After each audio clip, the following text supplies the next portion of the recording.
Okay, so I'm going to be reading Jacob's Children. And anybody who loves children will love this because he has a lot of children. Now, when Rachel saw that she bore Jacob no children, Rachel envied her sister and said to Jacob, "Give me children, or else I die." And Jacob's anger was aroused against Rachel, and he said, "Am I in the place of God, who has withheld from you the fruit of the womb?" So she said, "Here is my maid Bilhah. Go into her, and she will bear a child on my knees, that I may also have children by her." Now, back then, that was like their form of a surrogate mother. They would have their servants do that. Then she gave Bilhah her maid as wife, and Jacob went into her. And Bilhah conceived and bore Jacob a son. Then Rachel said, "God has judged my case, and he has also heard my voice, and given me a son." Therefore she called his name Dan. And you notice that everybody in the Bible, their name means something. It's not just, oh, that's a cute name. There's meaning to it. And Rachel's maid Bilhah conceived again, and bore Jacob a second son. Now, that would have sucked to be Bilhah, to have all these babies and be like, oh, they're not even mine. That would suck. Then Rachel said, "With great wrestlings I have wrestled with my sister, and indeed I have prevailed." So she called his name Naphtali. When Leah saw that she had stopped bearing, she took Zilpah, her maid, and gave her to Jacob as wife. So she's like, okay, then the war is on.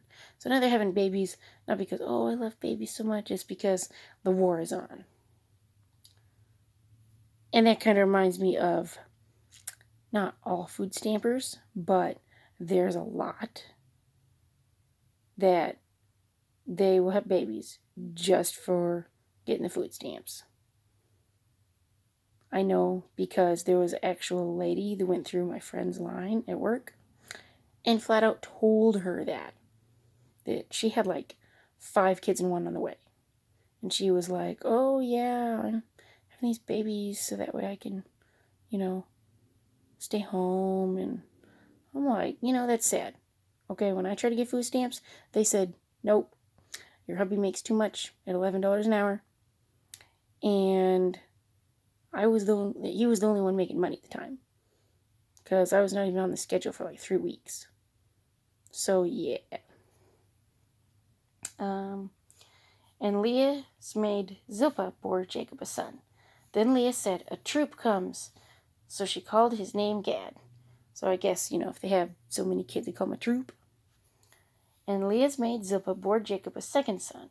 Then Leah said, "I am happy, for the daughters will call me blessed." So she called his name Asher. Now Reuben went in the days of wheat harvest, and found mandrakes in the field, and brought them to his mother Leah. Then Rachel said to Leah, "Please give me some of your son's mandrakes." But she said to her, "Is it a small matter that you have taken away my husband?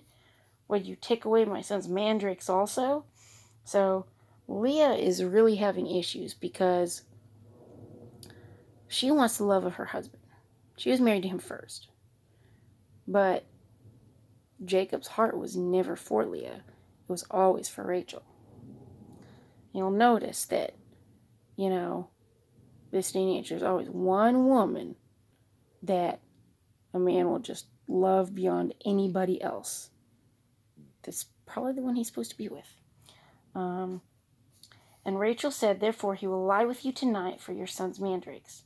When Jacob came out of the field in the evening, Leah went out to meet him and said, "You must come in to me, for I have surely hired you with my son's mandrakes." And he lay with her that night. A male prostitute. And God listened to Leah, and she conceived, and bore Jacob a 5th son. Leah said, "God has given me my wages, because I have given my maid to my husband." So she called his name Issachar. Then Leah conceived again, and bore Jacob a 6th son. And Leah said, "God has endowed me with good endowment. Now my husband will dwell with me, because I have borne him 6 sons." So she called his name Zebulun. And back then, obviously they thought, oh, God's blessed me because I gave my husband my maid, kind of thing. And yes, God does bless us. He really does. In more ways than we can count. Okay? I've got a husband, 2 beautiful girls, and 2 cute doggies, Greyhound Boxer mix and a little Chihuahua. And so, I've been blessed a lot. But to go on this war, I believe she's misinterpreting that. After she bore a daughter and called her name Dinah, then God remembered Rachel, and God listened to her and opened her womb. God remembers us, and what we wish for, a lot of times He gives us. And sometimes it's not even the best thing, but it teaches us something. Like my first boyfriend, I think I told you before, I wished for him, and God gave him to me, and turned out not to be what I wanted to wish for. And she conceived and bore a son, and she said, God has taken away my reproach. So she called his name Joseph, and said, the Lord shall add to me another son. Now remember Joseph and Benjamin. You'll hear about Joseph later. And it came to pass, when Rachel had borne Joseph, that Jacob said to Laban, send me away, that I may go to my own place and to my country. Give me my wives and my children, for whom I have served you, and let me go. For you know my service which I have done for you. And Laban said to him, please stay, if I have found favor in your eyes. After he cheated him, found favor in his eyes. For I have learned by experience that the Lord has blessed me for your sake. And the Lord did bless him. He had a lot of grandbabies. I hope that I get a lot of grandbabies too. But I want my daughters to be healthy when they have their babies. Then he said, name me your wages, and I will give it. So Jacob said to him, you know how I have served you, and how your livestock has been with me. For what you had before I came was little, and it has increased to a great amount. The Lord has blessed you since my coming, and now when shall I provide for my own house? So, he took good care of his father-in-law. But he's kind of like, now I want to take care of myself. So he said, what shall I give you? And Jacob said, you shall not give me anything. If you will do this thing for me, I will again feed and keep your flocks. Let me pass through all your flock today, removing from there all the speckled and spotted sheep, and all the brown ones from among the lambs, and the spotted and speckled among the goats. And these shall be my wages. So my righteousness will answer for me in a time to come, when the subject of my wages comes before you. Every one that is not speckled and spotted among the goats, and brown among the lambs, will be considered stolen, if it is with me. And Laban said, oh, that it were according to your word.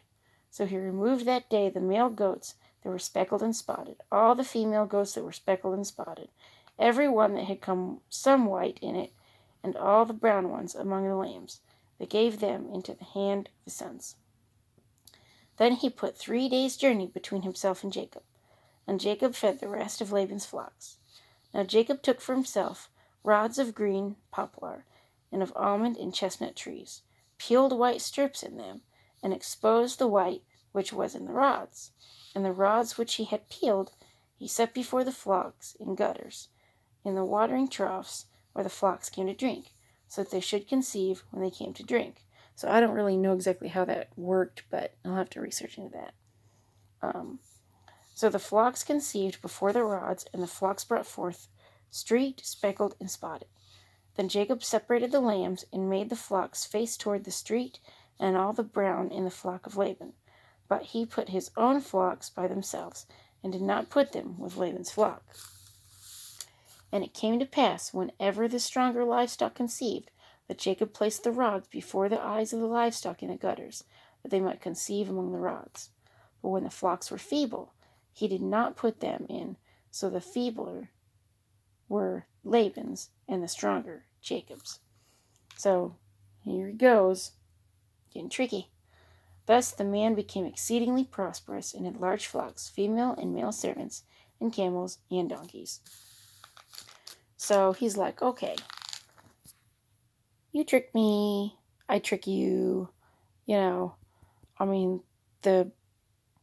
circle will never stop, by doing that. Somebody has to say enough, that's done.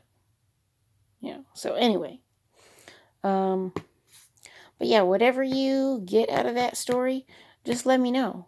Let me know what you think, And I'm going to research about the flocks and how he did that. So, anyway, I pray that all of you have a good day. I pray all of you enjoy your family. If you're working today, have a great day at work. Okay? That's pretty much all I have to say. So, bye, YouTubers and Facebookers.